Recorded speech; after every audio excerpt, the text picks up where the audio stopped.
আসসালামু আলাইকুম ওয়া রাহমাতুল্লাহি ওয়া বারাকাতুহু। বরাবরের মতো আবার একটি নতুন ব্লগ ভিডিও দেখার জন্য আপনাদের সবাইকে ওয়েলকাম জানাচ্ছি। দূরে বা কাছে যে যেখান থেকে আমার আজকের ব্লগ ভিডিওটি দেখছেন, আশা করি সবাই অনেক ভালো আছেন।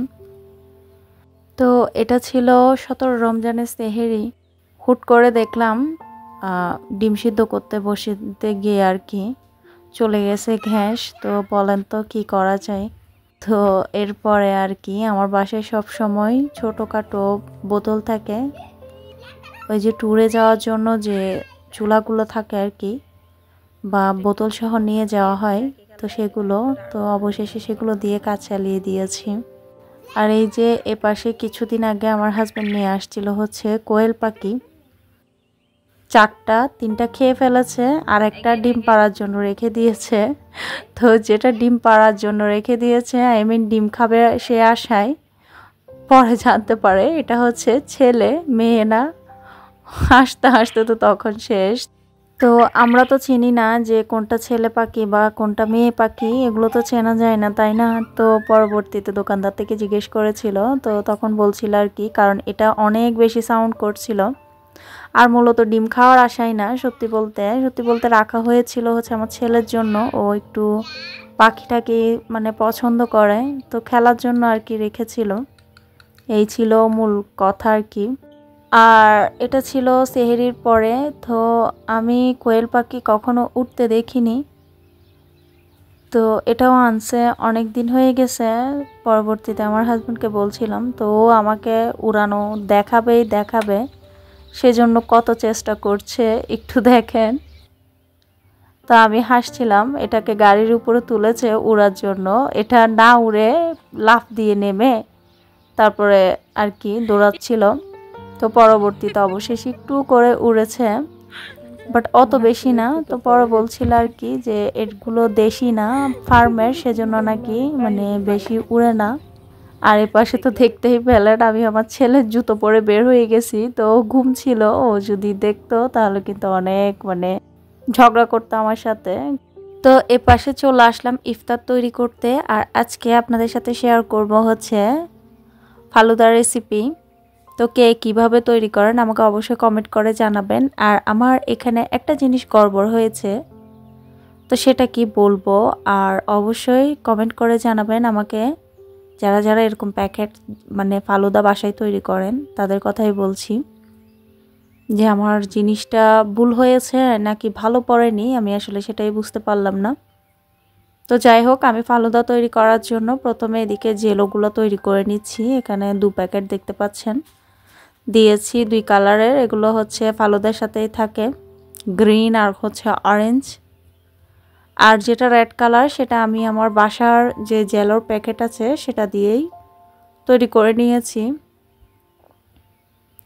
তো প্রথমে আমি গরম পানি বয়েল করে এখানে দিয়ে দিয়েছি পরিমাণ মতো। আমি যে জেলোটা দিয়েছিলাম মানে জেলোর প্যাকেট, সেটার মধ্যে কিন্তু 1.5 কাপ পানি দিয়ে দিলেও শক্ত হয়, বাট এগুলোর মধ্যে মনে হয় আরও কম পানি দেয় নাকি কি, আমি দেশ থেকে আনার পরে এগুলো কোনো গড়বড় হয়েছে। আসছি তো আজকে 6 মাস মতো হয়ে যাচ্ছে, তো কোনো এগুলো গড়বড় হয়েছে কি না সেটাও বুঝতে পারলাম না। তো কি গড়বড় হয়েছে ফালুদার মধ্যে সেটা দেখতে পাবেন, বলবো। তো এই তো এখানে ফালুদাটা তৈরি করার জন্য বরাবর 1 লিটার দুধ দিয়ে দিয়েছি, তার সাথে আমি ফালুদার যে প্যাকেটটা আছে সেটাই দিয়ে দিলাম। আর এখন হচ্ছে নাড়াচাড়া করার পালা, নেড়ে ছেড়ে রান্না করে নেওয়া আর কি। তো যারা যারা প্যাকেট ফালুদাটা বাসায় ট্রাই করেছেন, এরপর হচ্ছে নর্মাল বাসায় ফালুদা তৈরি করেছেন, তাদের কাছ থেকে আমি এটাই জিজ্ঞেস করব ভিডিওর মাধ্যমে, যে কোনটা বেশি সহজ মনে হয় আপনাদের, প্যাকেট ফালুদা রান্না করা নাকি হচ্ছে বাসায় তৈরি করা ফালুদা, যেটা আপনি বাসায় সব কিছু মানে তৈরি করে যেটা করেন সেটা। আর সহজ বলবো না, সহজের কোনো ব্যাপার না, কারণ দুটোই সেম আমি মনে করি। সময় কোনটাতে বেশি লাগে সেটাই জিজ্ঞেস করছি, অবশ্যই কিন্তু কমেন্ট করে জানাবেন। তো আমার কাছে যেটা মনে হয়েছে সেটা হচ্ছে প্যাকেট ফালুদাটা রান্না করতে বেশ সময় লেগেছে আমার। নুডলসটা আর হচ্ছে সাগুদানাটা সেদ্ধ হতে অনেকক্ষণ সময় নিয়েছে। বাট বাসায় যখন তৈরি করি তখন কিন্তু নুডলস সেদ্ধ করতেও বেশি সময় লাগে না। তার সাথে হচ্ছে সাগুটাও কিন্তু পানির মধ্যে দেওয়ার সাথে সাথে 2-3 মিনিটের মধ্যে হয়ে যায়। তো এটা কিন্তু বিগত 5 বছর পরে আমি খেয়েছি। তো এখন বুঝলাম না যে এত টাইম লাগলো কেন। অনেক আগে রান্না করেছিলাম, খেয়েছি বিয়ের আগে, তখন এতটুকু মনে নেই। তো যাই হোক, টেস্ট ভালোই এসেছে, খারাপ আসেনি। আর এই পাশে জেলোগুলো তৈরি করে নিলাম। এখন আসি আমার কি গড়বড় হয়েছে সেটা বলতে। তার আগে এখানে একটা জিনিস বলে দিই, সেটা হচ্ছে এই যে ফালুদাটা আমি তৈরি করেছি, তো একটু ঠান্ডা কম হয়েছে, তো সেজন্য আমি যেটা করেছি একটু বরফ দিয়ে দিয়েছি যাতে করে এটা একটু লিকুইডই হয় আর দ্বিতীয়ত ঠান্ডা হয়ে যায়, যেহেতু এটার টাইম হয়ে যাচ্ছিল। তো এই যে গড়বড় কোনটা হয়েছে একটু দেখাই। এই যে দেখেন, জেলো বসানোর ক্ষেত্রে আমি কিন্তু জেলোটা 3টার দিকে বসিয়েছি আর এটা মিক্স করছি হচ্ছে প্রায় 5:45টার দিকে। তাহলে বলেন তো জেলোটা এখনও নরম কেন? তো আমার এখানে কি গড়বড় হলো আমি এটাই বুঝতে পারছি না, যে জেলোটার মধ্যে কি পানি বেশি হয়েছে, নাকি সময় কম নিয়েছি সেজন্য, নাকি আনার পরে কোনো নষ্ট টষ্ট হয়ে গেছে এমন কিছু। খাওয়ার সময় কিন্তু এমনটা লাগেনি, বাট জেলোটা বসিয়েছি এমন কেন হলো সেটাই বুঝলাম না। কিন্তু বাসার যে জেলোটা তৈরি করেছি সেটা কিন্তু খুবই হার্ড হয়েছে, আর এরকম হার্ড জেলোই খেতে বেশি ভালো লাগে। তো যাই হোক, এই যে দেখেন বাসার জেলোটা একটু দেখিয়ে দিই, এটা কিন্তু স্প্যাচুলা দিয়ে কাটাও যাচ্ছে না, এটা ছুরির সাহায্যে কিন্তু কাটতে হবে। আর এই জেলোটা খেতে কিন্তু খুবই মজা লাগে, কারণ এটা মানে একটু হার্ড জেলো যেটা সেটাই। এখানে যদি পানি বেশি দেওয়া হয় একটু নরম হয়ে যাবে। তো এখন আমার কাছে মনে হচ্ছে ফালুদার জেলোগুলোতে পানি বেশি পড়েছে, তা না হলে আনার পরে ভেতর রুমে রেখেছিলাম মানে গরমের মধ্যে একটু, নাকি সেদিক দিয়ে কোনো গড়বড় হয়ে গেছে। এখন বুঝতেই পারছি না সেটা কেন এমন হলো। তো অবশ্যই কমেন্ট করে জানাবেন আপনারা। তো এই তো ফালুদাটা রান্না করে নিয়েছি, আর এই যে জেলোটা দেখেন, এটা বাসার তৈরিটা কতটা সুন্দর হয়েছে। এখন এটা আমি সুন্দর করে মিক্স করে দিব, আর একটু ছোট ছোট করে কেটে দিচ্ছি। ছোট করে কেটে দিলে দেখতে সুন্দর লাগবে, আর দ্বিতীয়ত এই জেলোটা যেহেতু একটু হার্ড সেটা কিন্তু মিক্স হয়ে যাবে না। আর এই তো এখানে আমি আইসক্রিম এনেছি হচ্ছে স্ট্রবেরি ফ্লেভারের, এগুলোর কোম্পানির আর কি। তো আইসক্রিমের দাম শুনে আমি হা করে দিয়েছি। এই আইসক্রিম নাকি এখানে 15 দিরহাম। আগে এতটা দাম ছিল না, এখন একটু দামটা বেড়ে গেছে আর কি। তো এই তো আমি জেলোগুলো দিয়ে দিয়েছি।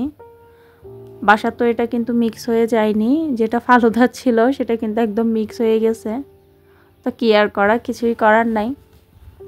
তাই তো আমি আইসক্রিম দিয়ে দিচ্ছি, আর আইসক্রিমগুলো দেওয়ার পরে আমি আরও কিছুক্ষণ ফ্রিজে রেখেছি। যখন ইফতারের টেবিলে নিয়ে এসেছিলাম তখন কিন্তু সার্ভ করার আগে আমি এখানে আরও কিছু জিনিস দিয়েছি। তো মাশাআল্লাহ খেতে কিন্তু খুবই ভালো হয়েছে, খারাপ হয়নি, বাট একটু সময় লেগেছে রান্না করার ক্ষেত্রে। আর দ্বিতীয়ত হচ্ছে জেলোগুলো নরম হয়ে গিয়েছে, এখন বুঝতেই পারলাম না কেন।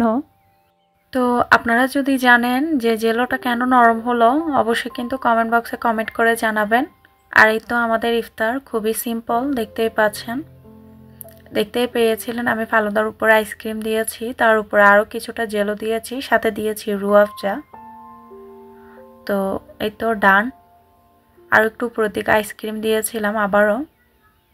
তো খেতে খুবই ভালো লেগেছে আমার কাছে, বাট ওই রান্না করার সময় একটু টাইম লেগেছে, এটাই ভালো লাগেনি। আর দ্বিতীয়ত জেলোটা বসেনি ভালো করে, সেজন্য ভালো লাগেনি। আর এই তো এপাশে আমি সেহরি তৈরি করে নিচ্ছি। আর হাতে মাখা তো মাছ মাংস অনেকেই খেয়েছেন, সবজি কখনো খেয়েছেন কিনা অবশ্যই জানাবেন। তো আমি আজকে হাতে মেখে ভেজিটেবল রান্না করছি। তো এরকম হাতে মেখে সবজি রান্না করা আমার শাশুড়ি মায়ের হাতে খেয়েছিলাম, ভালো লেগেছিল। মশলা একদম দেওয়া হয় না, মেবি খুবই কম মশলায় রান্না করা হয়, আর তেলটা দেয় কিনা বলতে পারবো না। তো আমি রান্না করতে দেখিনি, আমি জিজ্ঞেস করেছিলাম কিভাবে রান্না করেছে, তো সেজন্য আমি আমার মতো করে রান্না করছি, আর খেতে ভালো হয়েছে সেজন্য আপনাদের সাথেও শেয়ার করলাম। তো এখানে সবজি নিয়ে নিয়েছি 3 রকমের, আলু, বেগুন, এরপরও হচ্ছে শিম, তার সাথে পেঁয়াজ কুচি, সাথে দিয়েছি টমেটো, আর দিয়েছি হচ্ছে লাল মরিচের গুঁড়া, হলুদের গুঁড়া, খুবই অল্প পরিমাণে ধনিয়া গুঁড়া, সাথে দিয়েছি স্বাদমতো লবণ। এরপরে তেল দিয়েছি খুবই অল্প পরিমাণ, পরবর্তীতে আর একটু দিব। এরপরে আমি ভালো করে মিক্স করে নিচ্ছি, দেখতেই পাচ্ছেন। তো এই তো মিক্স করা ডান। তো এটা কিন্তু খুবই হেলদি হয় আমার কাছে মনে হয়, আর খেতেও ভালো লাগে। আপনারা চাইলে বাসায় ট্রাই করতে পারেন। তো এই তো আমি একটু করে তেল দিয়েছি, সাথে দিয়েছি চিংড়ি শুটকি। শুটকি ছাড়াও রান্না করা যায়, বাট শুটকি দিয়ে রান্না করে খেয়েছি আমি। আমার শাশুড়ি মা শুটকিটা মানে রান্না করার সময় শুটকিটাকে সেদ্ধ করে দিয়েছিল মেবি। আমি এভাবেই দিচ্ছি, আমি চিংড়ি শুটকি দিচ্ছি, আপনারা যে কোনো শুটকি দিতে পারেন। তো শুটকিটা একটু তেলের মধ্যে ভেজে নিয়েছি যাতে করে সুন্দর একটা স্মেল বের হয়। এরপরে সবজিটা দিয়ে পরিমাণ মতো পানি দিয়ে দিব। তারপরে আর কোনো কাজ থাকবে না। পানি দেওয়ার পরে ঢাকনা দিয়ে ঢেকে দিয়ে জাস্ট রান্না করে নিব। যখন হালকা তেলটা উপরে ভেসে উঠবে, মানে যেহেতু অল্প তেল দিয়েছি সে তেলটাই ভেসে উঠবে, সবজিটা গলে গিয়ে তারপরে কিন্তু চুলার ফ্লেমটা অফ করে দিব, বাস হয়ে যাবে। তো মাছ মাংস অনেক খেয়েছি, সবজিটাও যে এত মজা হয় এরকম হাতে মেখে রান্না করলে সেটা আগে মানে কখনো জানতাম না। তো এই তো এপাশে সেহেরি খেয়ে নিচ্ছি। আর এই যে এটা হচ্ছে করলা ভাজি করেছি আলু দিয়ে। আমার কাছে কিন্তু সেহেরিতে ভেজিটেবল দিয়ে খেতেই বেশি ভালো লাগে মাছ মাংস চাইতো। তা আমার মতো সবজি লাভার কারা কারা আছেন অবশ্যই জানাবেন কমেন্ট বক্সে কমেন্ট করে। তো ভেজিটেবলটাও দেখিয়ে দিব রান্নার পরে কেমন হয়েছে। তো কথা বলতে বলতে ভিডিও শেষ প্রান্তে চলে এসেছি। যারা যারা আজকে নতুন আমার চ্যানেলটা ভিজিট করছেন তাদের কাছে অনুরোধ করব, ভিডিওর কোথাও কোনো অংশ ভালো লাগলে তাহলে অবশ্যই চ্যানেলটা সাবস্ক্রাইব করে আমার এই ছোট্ট পরিবারের সদস্য হবেন।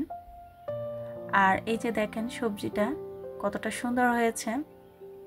তো সেই সাথে আরও একটা কথা বলবো, প্লিজ লাইক না করলে একটি লাইক করে দিবেন, আর অবশ্যই কমেন্ট বক্সে জানাবেন ভিডিও কেমন লাগলো। তো আজকের মতো বিদায় নিচ্ছি, টাটা, আল্লাহ হাফেজ।